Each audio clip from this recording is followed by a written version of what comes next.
You have Palestinian people that are living in that land. Yeah. And then you understand what happened, World War II, the Holocaust, all that. Yeah, but what gives the Jews the right to just come in there? Maybe let me try to give you an example.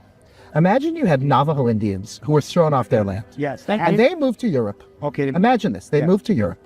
And after people try to kill all the Navajo, the world says, you know what, we got to put them back in Navajo country. And they come back. Would you say they're colonizers? No. Okay. So I want to tell you, they're going back to where they were originally from. Let me tell you a true story. You clarify something. I want to tell you a true story that no one disagrees with. Jewish people started out in the land of Israel. Jews comes from Judea. That's the name of that land. Yes, correct. Now, what happened is people came in called the Romans, taken over the world, and exiled them and pulled them out. Can you imagine? Yeah. Every single day, for 3 times a day, we pray. For the last couple thousand years, return us to Israel, return us to Jerusalem. We never stop. This synagogue is facing east when you go in, because Jerusalem's east. 3 times a day we faced east. We never forgot it for 1 minute. There were also Jews in the land, not so many. They were a minority because the Turks came in and these ones, there was colonization after, including the Palestinian people. They colonized it too. They're the Hashemite kingdom of Jordan. They're from Saudi Arabia. The Jews were always there in small numbers and never gave up on it.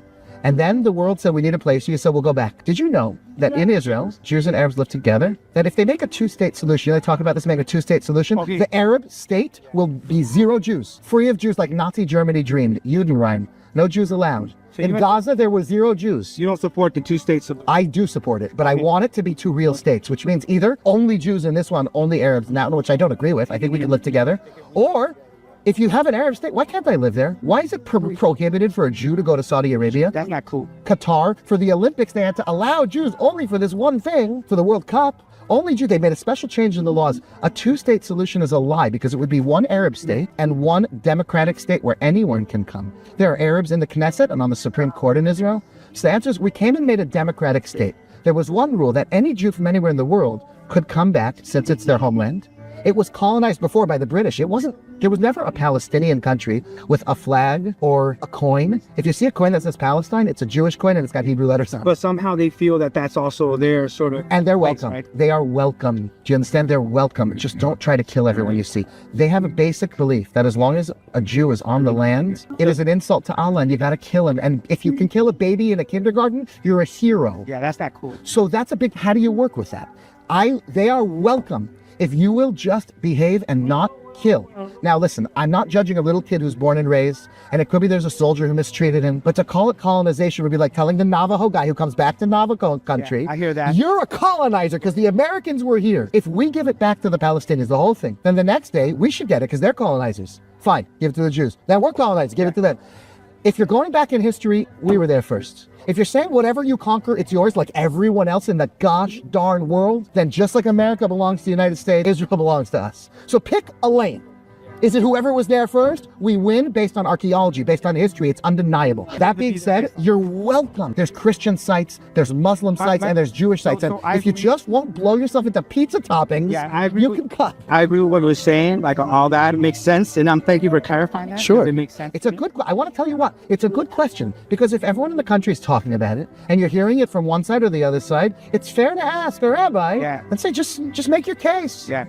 So one thing though, obviously, part of like the violence is the powers aren't equal. You know, the Israeli state has a lot more power than the Palestinian people, state, whatever we want to call it, right?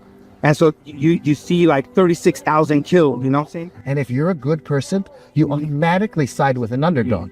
Yeah. But you know what that means? That means when that underdog goes into it, is there anything an underdog can do that's just evil? Let's say an underdog is really the underdog. So he starts raping 3-year-olds in front of their parents.